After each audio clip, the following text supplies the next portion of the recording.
So it's interesting because I think a lot throughout the week about what I want to talk about. And obviously, your questions are my favorite because then we just go where you need us to go. Um, and I actually had somebody reach out to me who I haven't seen in uh, years, probably. And they said to me that something I had said in group once had really impacted them, and so I was running a trauma group for partners. So in this case, it was a women's trauma group, and I don't necessarily remember everything that I say off the cuff. And something I had said was that touch um, is not sexual, and this client basically said that that really helped to reframe the role of touch in their life, as well as what touch is in the relationship. And and I guess I just wanted to talk a little bit about touch.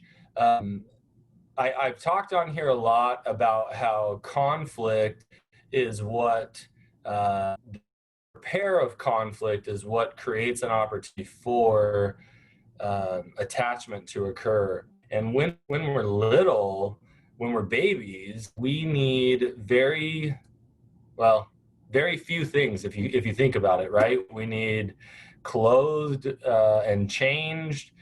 We need fed, and we need touch. And so human touch is really important for all of us in healing and attachment.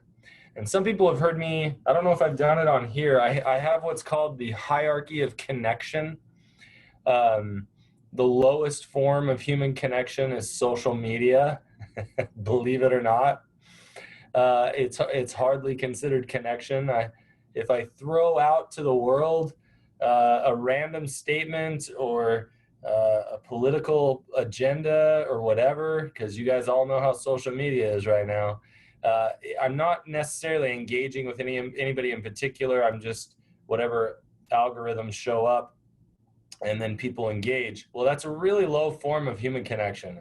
If I post something on social media and then I ask my friend, how come you didn't respond? They're most likely just going to look at me funny. Um, and but ultimately, as you climb up the hierarchy, social media, group emails and group texts would be next. Not super effective. Lots of people, I know me, I'll get a group text, and for me, it's information only a lot of times. And an individual text is much better, but then you start getting into like a video chat program, something similar to like Marco Polo, where I can send you a long video message. That's where things actually start getting, that's where things start getting much better, right? Like I get facial recognition, I get vocals, and then you get up into a phone call. Well, now we're having a live interaction. Even better than a phone call would be video chat, which is essentially what Scott and I are doing. We're getting live feedback. We're talking to each other. You guys are giving us awesome questions, right? Your level of connection keeps going up. Well, you get to a place where face-to-face connection, where we're in front of each other, is even better. And then you start getting into face-to-face with touch. Now, I've never had the opportunity to meet Scott face-to-face. If we did, and he's comfortable, I'd try and figure that out. He'd probably get a big hug from me because I'm a hugger, right? Yes, a big old hug, and or at least a handshake or a touch on the arm, right? There's some type of physical touch, and when we look at it, as infants, we are ingrained for this need for physical touch. But as we get older, or as we experience trauma, right? If we're a child and we experience trauma where touch becomes sexualized and we receive sexual abuse, it's hard for us at that point to get that out of our physical body and out of our head. What touch is safe? What's not safe? Or if we have physical abuse, right? Physical abuse, it's like, is touch safe? Is it not safe? And so we start to develop all these attitudes and beliefs around touch. But the truth is, in our infancy, touch has such an important part to do with attachment. Now, obviously, it's pretty important to establish safe touch, to establish non-sexual touch. And then when appropriate, obviously, sexual touch is a fantastic tool for connection. But it's just that, it's a tool for connection. And sometimes in our marital relationships, or what would normally be a healthy sexual relationship, that tool is abused. And so in my betrayed partner groups, when I tell somebody something like, touch is not sexual, that can be liberating to them. This epiphany that, wait a second, I have a right to have touch. I have a right to receive and give touch and not have to either worry about it being sexual, or I can appropriately ask for it not to be sexual. And so it was a message that was sent to me that I thought was really a beautiful thing to reflect on, how critical it is for us to have the need for touch. And I know I'm bringing this up in a time of COVID where everything is about social distancing, everything is about maybe spending time together, but definitely apart. Obviously, if you're going to engage in touch, that's how germs and diseases are transmitted, right? So much of it can be through touch. And so it's identifying people and finding healthy ways to get touch needs met. Very important. So I guess we're just going to kind of throw that out there. Obviously, Scott, you probably have some amazing questions for me, because you often do. I just wanted to point out that the least intimate form of connection, social media, that you pointed out, Right. is the one that people often struggle addictively with or attach way too much meaning to. And that doesn't shock me at all, because particularly, in a webinar like this one, where we've had some sex and intimacy issues in our lives, as an addict, my fear was intimacy. I craved the intimacy, but I feared it. So I created a life where I could get kind of a surrogate for intimacy without having actual intimacy. And social media to me has always felt like that. Social media came of age when I was sober, and it felt like this really disconnected way of connecting. And as an addict, I obviously, I'm hyper aware of that because of, one finger pointing at you, three back at me, sort of a deal. So do you have clients who struggle with social media in addition to intimacy in their actual lives? Oh, absolutely. I mean, think about when I walk through the hierarchy, if you noticed, in fact, a lot of times I swear I've even, maybe it was in the last webinar I even talked about this, but I can't remember. But Troy, who's one of the other therapists on Seeking Integrity, he actually told me, he goes, Matt, you need to do it this way. And he draws like water. And at the top of the water is social media. And then it goes down in depth, because if you think about it, social media is the least vulnerable, right? Whereas like face-to-face connection with sexual touch would be the most vulnerable connection we can have with somebody. And so if you take, for instance, people who are learning how to have vulnerable connection, we all want to minimize our risk, right? So the number of us who would rather try and get connection on social media, or, hey, you know what, I don't want to make a phone call, I'll just send a text message, right? And I'm not saying that text messages are bad. They're great when it's like, hey, are we still up for lunch at noon, right? Let's just get some data sent back and forth. But we typically go to the least amount of risk for the most amount of connection. And so if you've got people who are struggling with intimacy, and by intimacy, I mean emotional intimacy, yeah, they're like, how do I get connection and minimize my risk? Social media feels like I'm connecting into people's lives because I'm seeing pictures of them and I'm seeing videos of them. or I'm hearing their thoughts. So it feels like intimacy without the actual connection.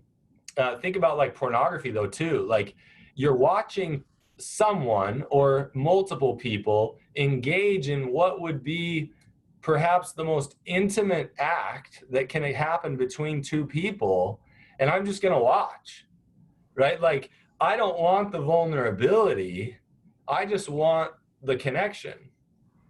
That's what I think can make it so dangerous is I want the connection without the risk. Um, another, so it's, and it, I think early on, maybe even before I became a therapist, I would read examples of spouses who would they would go to their partner and they'd say, they'd sexually advance and the partner wouldn't reciprocate. And then a half hour later, they'd find them masturbating to porn. And they're like, I was right here. I offered myself sexually and you're choosing porn instead. You're choosing masturbation instead. And it would blow their mind and make them wonder what's wrong with me. And they'd start to question and think it was about them when the reality was, sometimes I have somebody who's struggling with sexual compulsivity who can't get vulnerable enough to even have a sexual arousal response.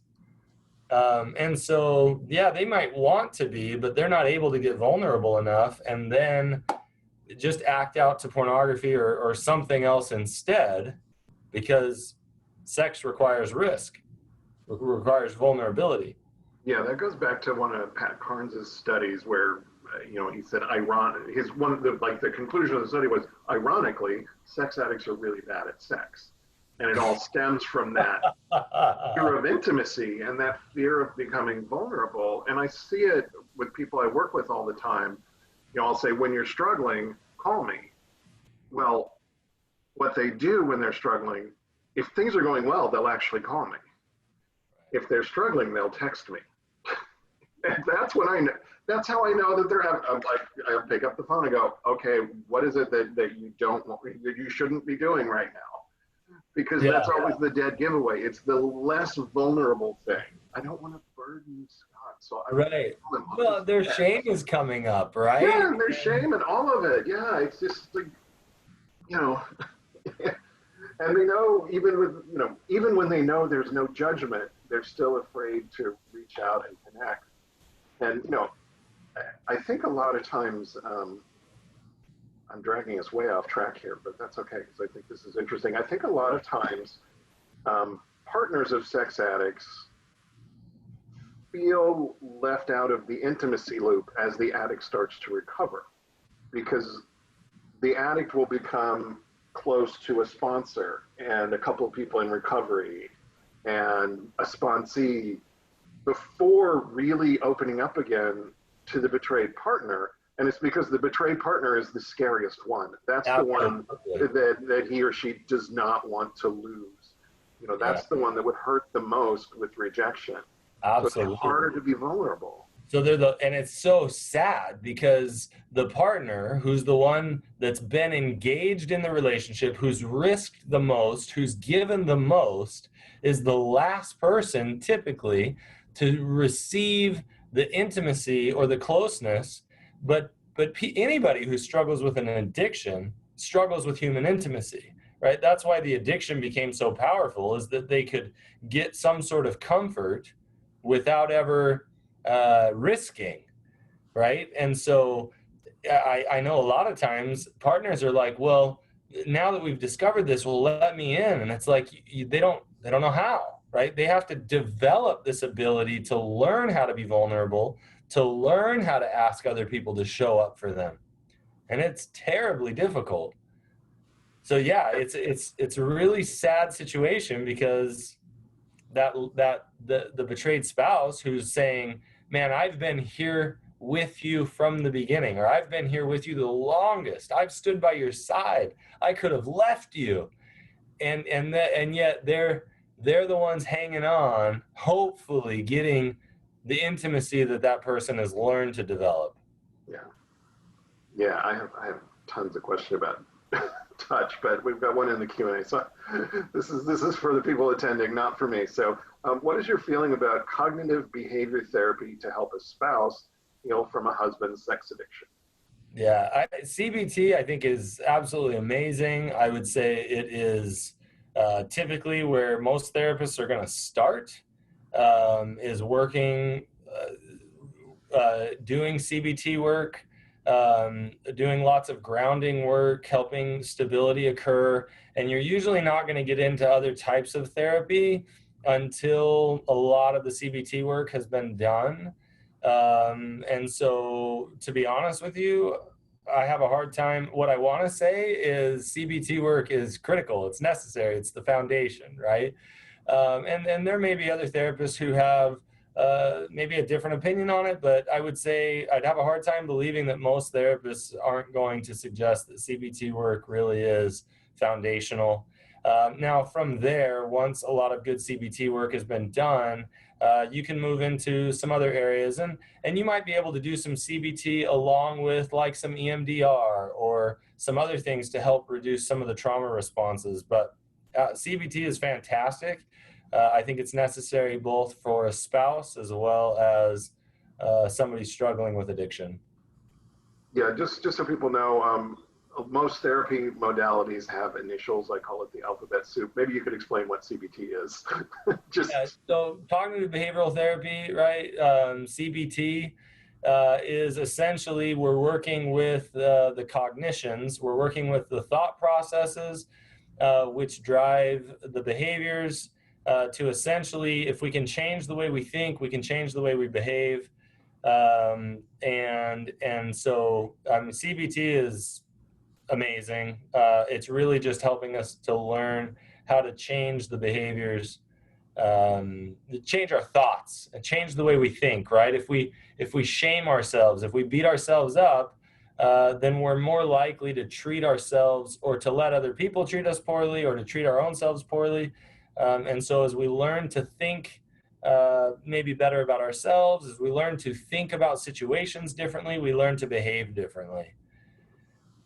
It's a very here and now kind of therapy. It works really well with addicts in particular. Absolutely. And also men who generally, women oftentimes want to know why. Men want to know, what do I do? Tell me exactly how to make this better. Tell me exactly how to stop behaving this way. CBT is pretty good at that. Where like psychodynamic might be more like we're going to go into understanding the meanings behind things. We're going to go into understanding the history and the meanings that you've created and why that's happened. Where CBT, like Scott said, is very much like right here, right now, what's happening for you. So, thanks, Matt. We got a question here in the chat feature. I know I said I'd go to the Q&A first, but this one is a follow-up to what we were talking about. This is from a betrayed partner about being the last one invited back into the intimacy equation. So the betrayed partner says, so what do we do in the meantime while we wait for them to learn how to connect? And that's a great question. Oh, to be honest with you, it's one of my favorite questions because really you learn how to regulate, how to balance, how to take care of yourself in healthy ways, and you learn how to let other people show up and take care of you. And so what that means is you're looking for people who know how to support you, who know how to empower you, and you're creating your support system and you're connecting with other people. And it's this weird space where you want to hold, like, keep room that I'm going to let that my partner back in as they get ready, but I'm actually learning to fill myself up by reaching out to other people, by living my best life and being healthy. And then when they come back, they're getting a much healthier and better version of me. So during that time, yeah, you're waiting, but you're also very busy working on yourself. And I think, like, early on, some of the early principles of recovery I learned, it was almost like this is that codependence model, right? And it was, hey, you need to realize how unhealthy you are and how sick you are. And that was like the way to motivate a spouse, like, hey, work on yourself and get healthy. Obviously, what makes Prodependence such a better model is it's, hey, if you're unhealthy, and there's lots of reasons why, but you're doing your best to survive and to love um, and to help the relationship stay alive. And so now that like you and him are getting healing, it's like you're in the hospital, like let's focus and get you as healthy as we can because you've just been through this miserable trauma. And so it's a great question, and we want to motivate every partner to find the healing they need because you've gone through a lot. It's rough. Yeah, another difference between codependence and prodependence. Codependence assumes that you were traumatized as a child and you were unhealthy because of that, and that is why you were in a relationship with an addict. Yep. Prodependence says, who cares? You're in a relationship with an addict. Let's figure out how you can help in healthy ways while also taking care of yourself. Absolutely. And it just doesn't pathologize you. Yeah, you may have been injured as a child. You may not have. Either way, you're in a crappy relationship, and they need healing, and you need healing. So let's get everybody healing. Yeah. How can this individual get her needs for touch met in a healthy way during this time frame? Totally. So it's all about finding safe people, right? It's all about finding people who that you're not going to sexualize, they're not going to sexualize. Lots of times I encourage people to like look for some family members that may be healthy to connect with, just a safe friend. And what I encourage people is always, if you're going to ask for touch or get touch, it be in the presence of multiple people, asking for a hug, that sort of thing. So it's all about you are understanding yourself, you're understanding your boundaries, and don't ask for it. If you're not ready, don't ask for it. It'll come naturally when it needs to. And just kind of trust yourself and look for safe and healthy people in groups of people so that it always stays well boundaried. Yeah, and the hugs might come from your mom or your best friend or your sister or somebody that's really safe to have a hug with. Yeah, absolutely. They're not going to feel you up while they're having a hug with you. Yeah, that would be bad. Awful. I discovered my husband's addiction 10 months ago. He is working on recovery and we are attempting to reconcile. I have noticed lately I only sleep in short bursts when he's in bed. I wake in an adrenaline rush every 20 or 30 minutes until I move to the couch. We were able to sleep together touching for several months without an issue just a few months ago. Why would this issue suddenly pop up? That's an interesting question. Okay, so I'm going to run through this again to make sure I understand. You only sleep in short bursts. So if I'm understanding it, you're waking up. When you say you're waking up with an adrenaline rush, that makes it sound like you're having a bit of like a panic attack, or something like that, right? So that may be some type of a trauma response, and what I would probably do, what I would encourage someone to do is to try and pay attention, like where you're feeling at in your body, what thoughts are going on, maybe how old are you feeling in those moments. But I would say, why it's suddenly popping up. I've seen sometimes that comes up because we're starting to get more vulnerable. We're starting to have more intimacy. And so for the longest time, I've kept a barrier up, or I've shut off my emotions to this other person.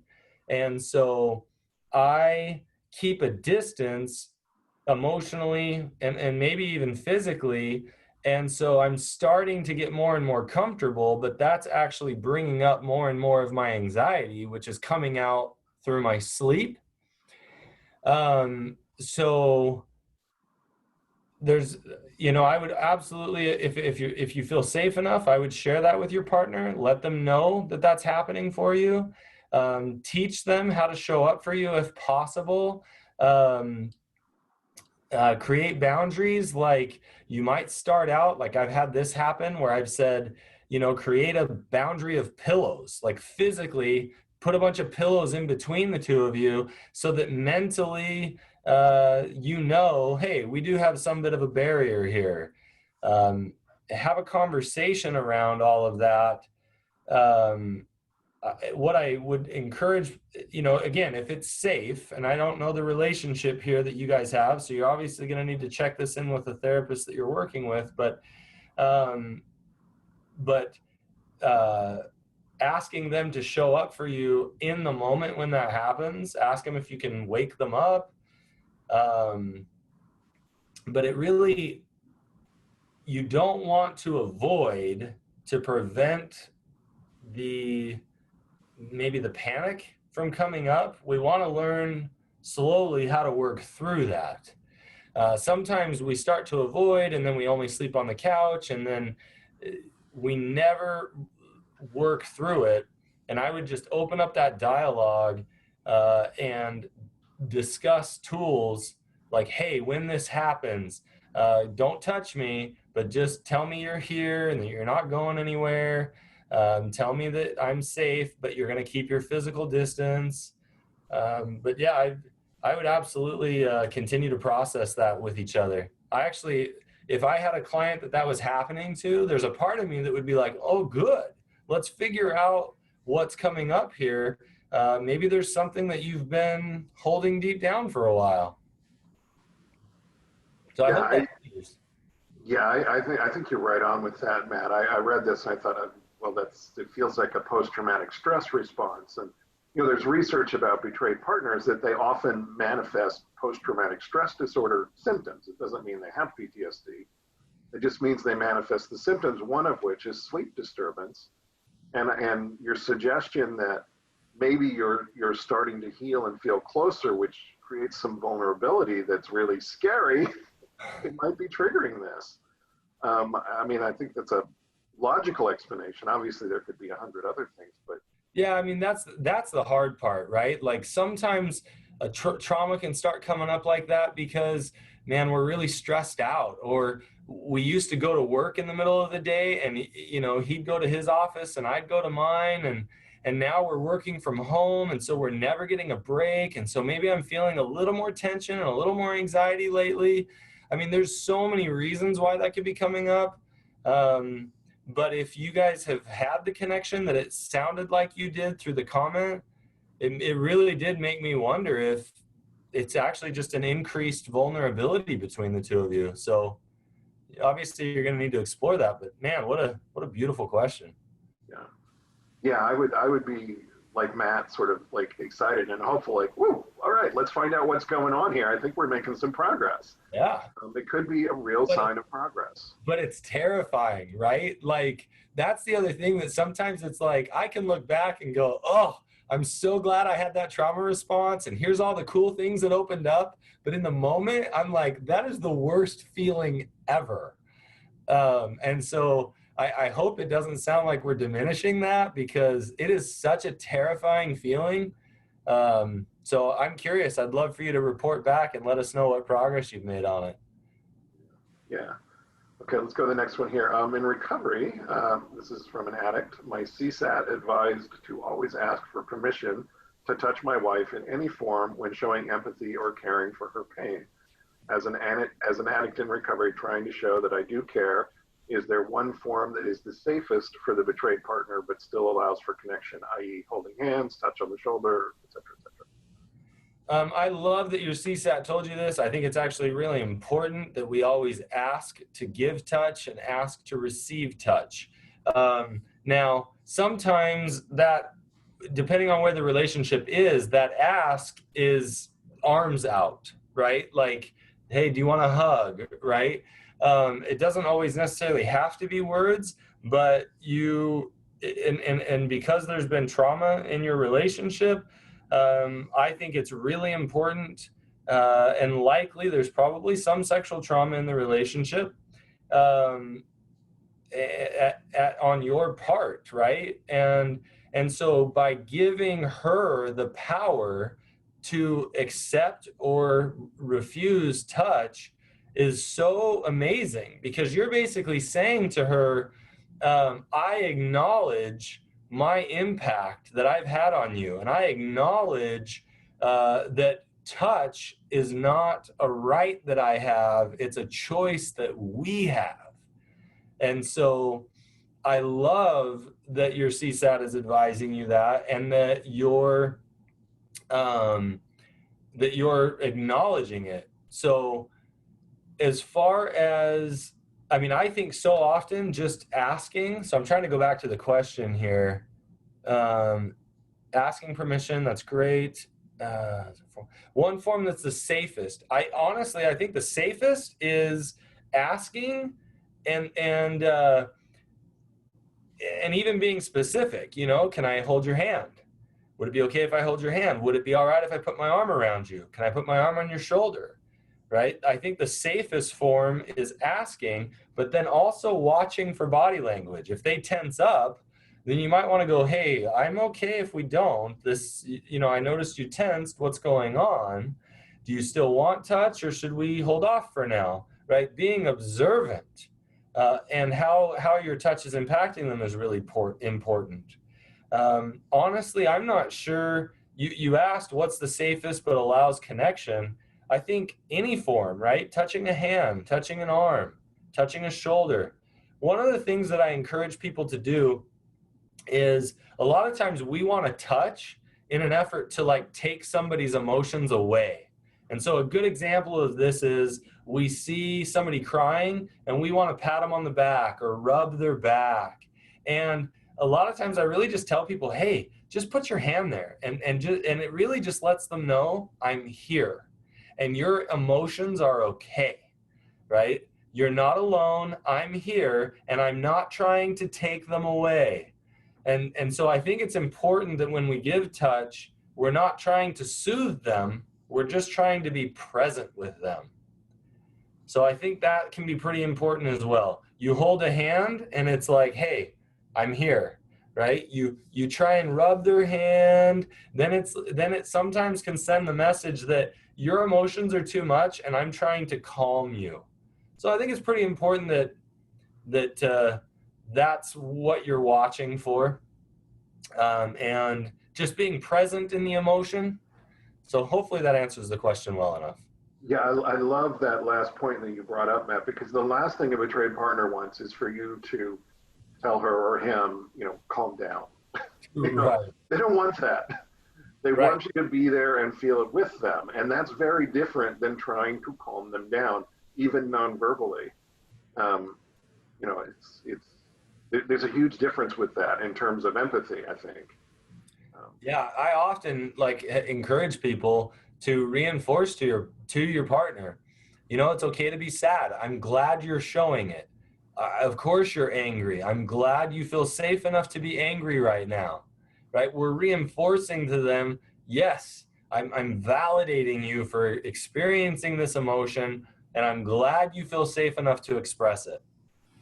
Yeah, and just for the addicts out there, when your partner is angry with you, that means your partner still cares enough to get angry with you. That's a good thing.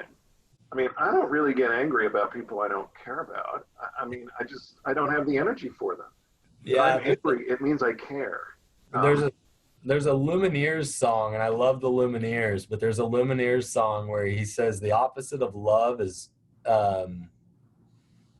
indifference or something. Yeah, the opposite of love is indifference. That's what it is. I'm like, I totally forgot it. I think I know that one.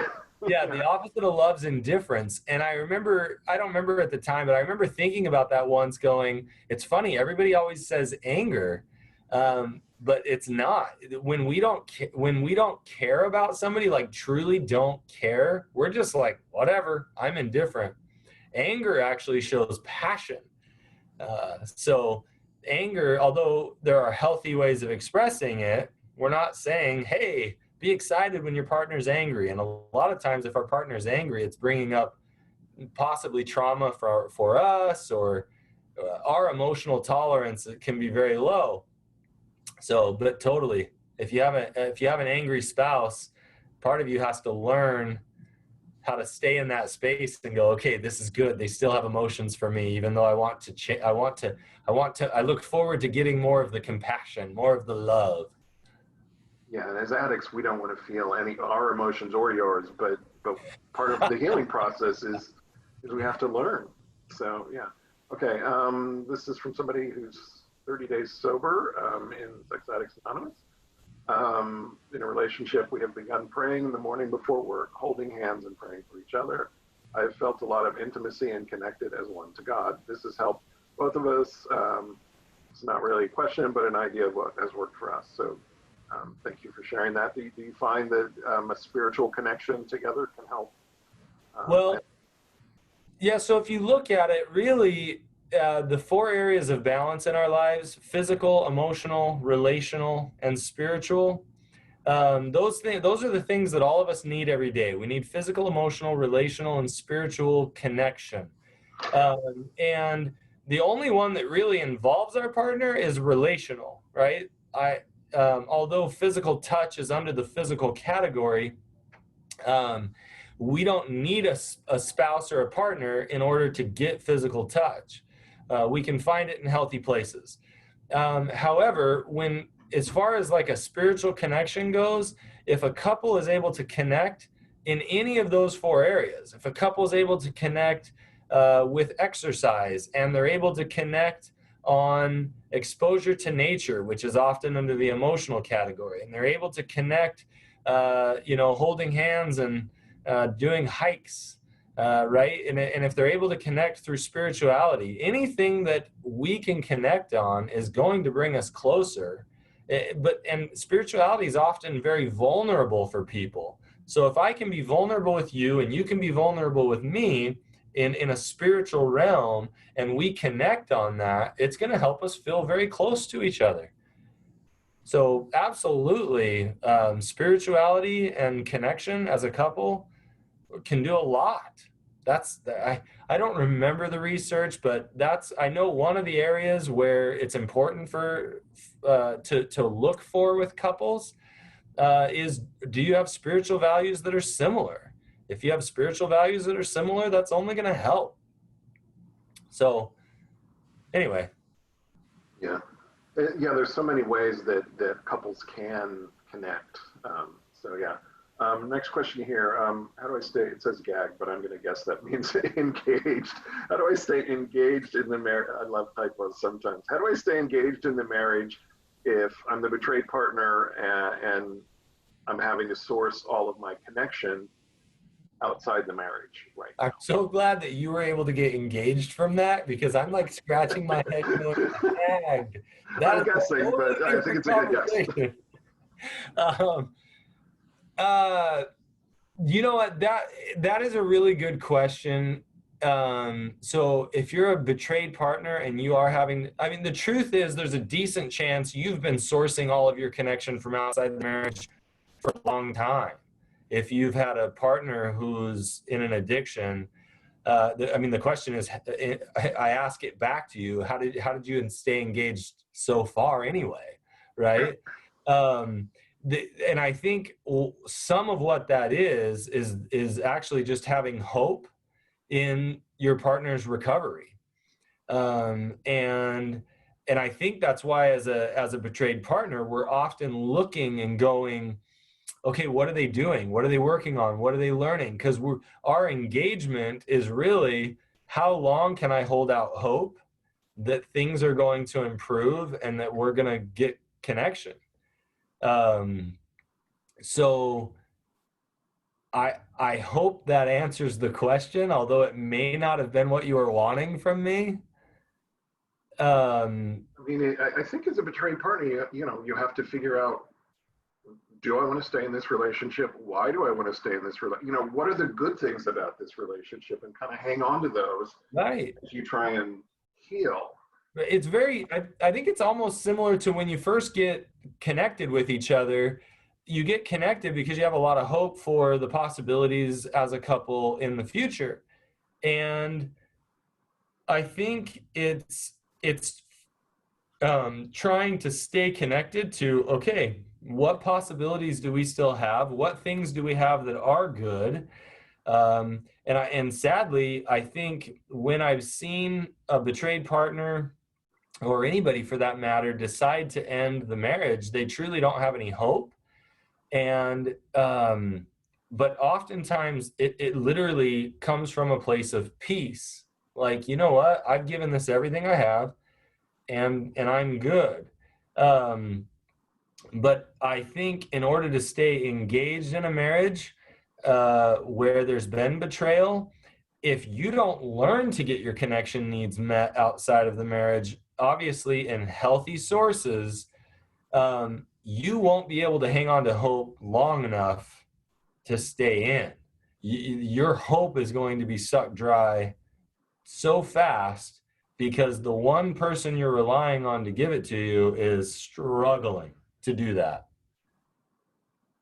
Yeah. That I discovered my husband's sex addiction about a year ago. He's doing pretty well in his recovery overall and has made progress with showing empathy.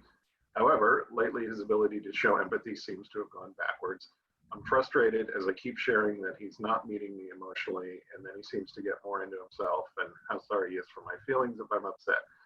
Is there anything else I can do besides share how I'm feeling? um it's tough. I'm trying to figure out, he's I mean, made addicts, by the way, are always going to be 2 steps forward in the progress and a step and a half back. you know So it's going to be a push and pull to get him where you want him to be. And he's in charge of his pace, not you. well, and the hard part is that sometimes a step back in certain circumstances actually can be a really good thing. If the step back might be the person is realizing it may be that for a while the empathy that they were showing was robotic, and they were doing really good and they were learning the skill, and now they're kind of like, I'm sick of doing it robotically, and they're kind of going through that process of learning how to actually do it from their heart. And obviously I don't know your situation yet, or other than what you shared. um, he it makes me wonder if that might be the situation, right? I might ask him those questions, like, talk to me about, I saw you being empathetic, I've seen you use this skill before. Help me understand why it feels like you've taken a step back.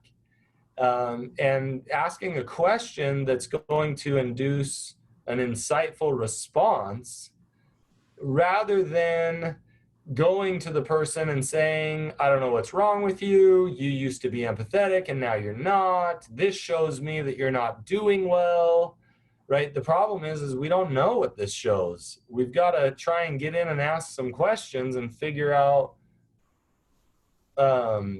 what's going on. He may have, I mean, it may absolutely be the truth that he's slipped up, he's relapsed, and right now he doesn't love himself, so he can't love you. Or it might be that he's tired of being robotic and is really trying to figure out how to do it on his, do it from the heart. But certainly ask questions, try and ask insightful questions, try to point out the pattern that you've seen in the past and what the pattern's looking like right now. Try and get curious and ask what may have changed or what might be different for him. And for sure, share what's coming up for you. Try to share it in an emotional way, in the sense that you're talking about your emotions, your judgments, how you're perceiving things, and then give him an opportunity. Ask him, am I seeing that wrong? Am I misinterpreting this from you? Now, how he handles it, I'll be interested to see. I'd love to have you come back and tell us. Yeah. And your feelings are valid. No matter Oh, what's triggering them, your feelings are valid. absolutely. Yeah. I'm going to take one out of our chat feature. This one's been sitting there for a while. What do I do when my wife goes off the rails completely and becomes so dysregulated and angry that she is mentally and emotionally abusive? This happens often, and she becomes unreachable. I withdraw, but she attacks me for that as well. This is the kind of question that I hear from the addict end fairly often. I Oh, want to for hear Matt's sure. answer. Yeah, and what I would encourage is obviously keep yourself as safe as possible, meaning physical abuse is not okay. It doesn't matter what you've done wrong. It doesn't matter, if you've been physically abusive in the past or anything, right? Physical abuse is never okay on anybody's part ever. And so it's really important that, hey, I'm going to stand over here, and you can keep being angry. And when you're ready to talk, I'm here, right? So setting a boundary like that is just fine. If it gets to a point where you need to leave, I would certainly make that known. Hey, I'm feeling scared. I'm going to take a walk, or I'm going to go for a drive, or I'm going to call a friend. And I would always do your best to preface it with, but I'm coming back. I'll be back in 30 minutes, or I'll call you in an hour, whatever it is that you let them know. I do need to step away, but I'm coming back. If you're just withdrawing without any reassurance that you're coming back, you might be triggering even more of an attachment wound there. Abandonment, neglect, rejection, whatever might be coming up for your partner. I think validating emotions in that moment is very important. I know you're hurt. I know you're upset. And then setting that boundary, it's not okay to talk to me this way. I've done some really hurtful things, but I don't, this type of language isn't going to work. The things you're saying to me are very hurtful. But I'm sorry that you're hurting. You have every right to be upset, right? You're validating what they're saying, but you're also, if you need to set boundaries, you're setting those boundaries as best you can by letting them know. So, I mean, hopefully that's helpful. I would, let's see here. See if I was going to answer any other question there. I think the validation is really important. Validating whatever it is they're upset about, or at least validating the emotions, even validating the response. Like, I don't know if I've said this to you guys on here before. I actually just recently read a book that's not written by a professional. It's by somebody who just went through the trenches of therapy. And the book's called I Hear You by Michael Sorensen, I think is his name. And it's very short. And it's honestly a book that I think does a really good job at just teaching you how to validate and hear the other person. Most of the time, our spouse is having a response like that because they feel so invalidated. They feel so alone. So if you can validate them, and you don't have to agree with them to validate them, you just need to see it from their perspective a little bit, or ask them questions until you do. So if you want to check out that book, it might help you, but ultimately learning to validate and be present in it as long as you can. And then if you do need to leave, make sure your partner knows I'm going to be back.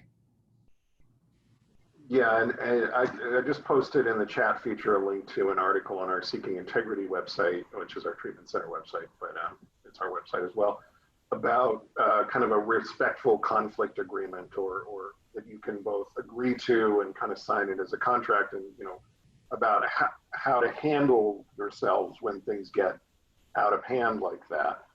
And then my advice to the cheating partner or the addict is always, remember, you cheated, so you're going to have to put up with some anger. Now, abuse, as Matt said, not cool. But anger is normal and expected, and actually a sign of progress, as much, not fun as that happens to be. And you have to remember that you're the one who caused some of this. She may be coming in with some childhood trauma and some post-traumatic stress and things like that, but it's all been triggered by you cheating. So as the cheater, you kind of have to swallow it sometimes and say, all right, as long as you're not throwing things at me or calling me horrible names, I'm just going to sit here and feel it. Yeah, learning to be present in their emotions is very, very difficult, but it's so critical because you're ultimately saying to them, I can hear you and be with you. And for so long, I haven't been. Um, so I think what Scott's saying is really important. I can own, yeah, I blew it. Yeah, I made a lot of mistakes. And so, of course, you feel this way. And I'm glad you're sharing them. You know, I hope to be able to continue to support you. I hope to learn how to support you better, but thank you for sharing. Pretty Yeah, I important. mean, yeah, there's a lot of tools you can use to sort of tolerate what feels like an attack. Um, you know, so this next one I'm going to pull from the chat feature as well because it's been there for a while. It's a follow up to our earlier question about waking up in the middle of the night, but not from the same person, which I think is kind of interesting. Huh, So okay. this is a betrayed partner again. Says I had stress-induced sleep apnea. You stop breathing and wake up gasping for air after the fourth D-Day, Discovery Day. I think it was because the most dangerous of my spouse's acting out behaviors were happening at night. I think my body was afraid to sleep during the night because I had to stay vigilant. Oh, absolutely. So yeah, I mean, if you've connected the night to acting out, then essentially you might be peacefully asleep, but your body knows that this is when you were betrayed the most. And so your body is having this physiological response that says, no, you got to stay awake. We got to make sure we don't get betrayed again, right? This is your body keeping score saying, we've got to stay present and alert and awake to prevent ourselves from being hurt again. I mean, that's what it sounds like is happening for you, and that sounds awful. It's cool that you've been able to figure out what that is and what's going on there, and at that point, hopefully, be able to work with your spouse um, to create more comfort and to create a safer environment that allows you to sleep better. And betrayed spouses, that's what they want and need most of all, especially early on, is safety, right?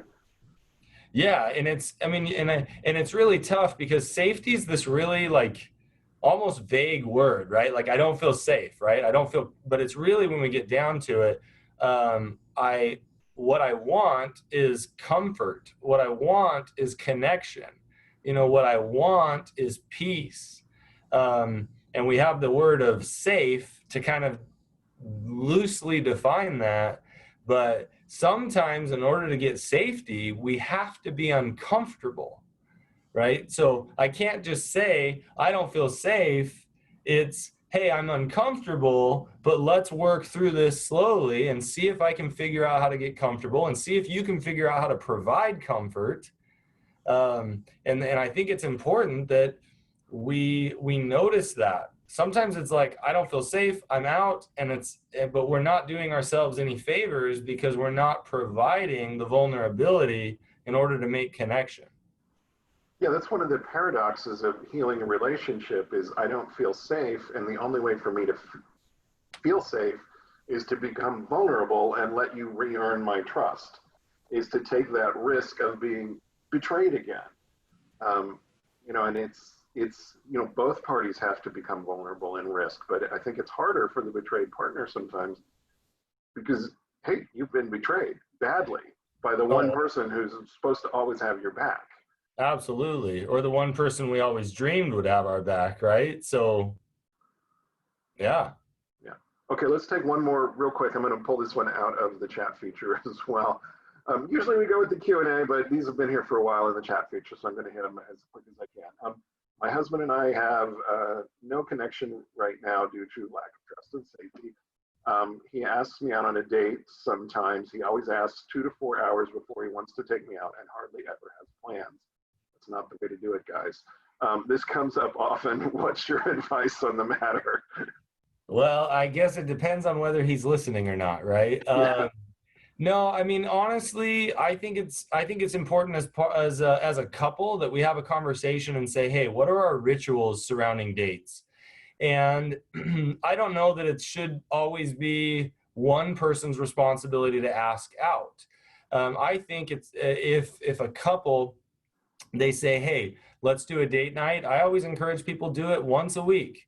If you need to get a sitter, right? Do what you need to do. And right now, COVID's a little weird on trying to get out and figure out dates, but you can get creative. And sometimes those are the best dates. You don't even have to spend much money.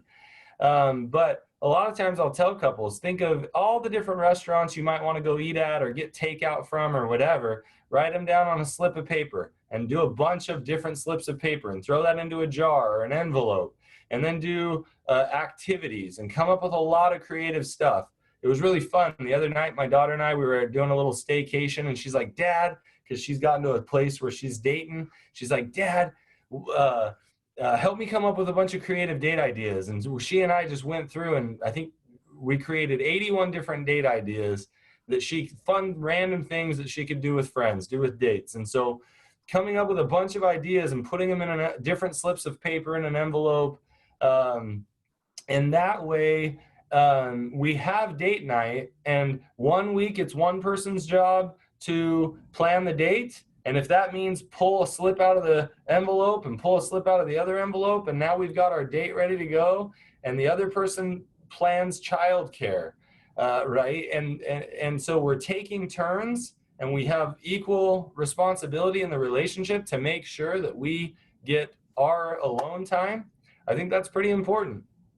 And so I would encourage a couple, come up with a ritual, something like that, that allows you guys to, you want to have as much spontaneity as possible. You don't want to just do the same thing every week, dinner and a movie, right? And in fact, I would encourage, don't do something like a movie unless, every once in a while it's probably fine, but you're going to want to do things where you can connect and interact. You're going to want to do things where you can talk. And spend time, spend time together being present with each other. And movies don't really help us to do that. So Yeah, I don't know if this answers the question well, but that's kind of what I would encourage you to do.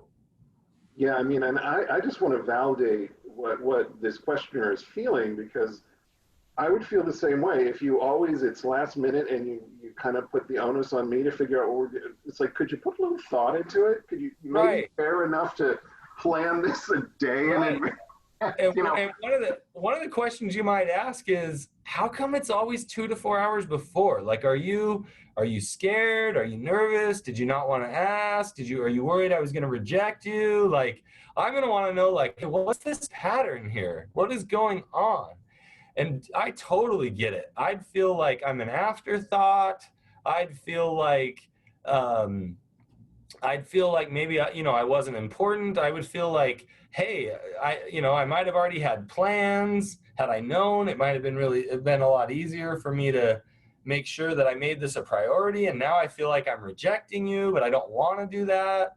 So it just creates a very awkward situation. So absolutely, the person who posted this, you've probably had a lot of mixed emotions coming up there. And so I love that you reminded me we need to validate that.